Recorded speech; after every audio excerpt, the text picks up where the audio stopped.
এখন বাজে রাত্রি 9:30। দেখো ফুলটা ফুটেছে, কড়ি ছিল, আর কি সুন্দর ফুলগুলো দেখো। ভেতরটা একবার দেখো। টর্চ লাইট দিয়ে ফুলের ছবিগুলো ঠিক আনতে পারছি না, আমি যতটা পারছি চেষ্টা করছি আনার। তো দেখো এই যে দেখেছো কি সুন্দর ফুলগুলো, দারুণ দারুণ। 5টা ফুল ফুটে গেছে।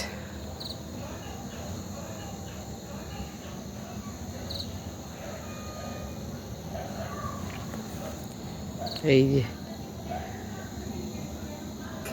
একটা, দুটো, আর এখানে আছে 3টে।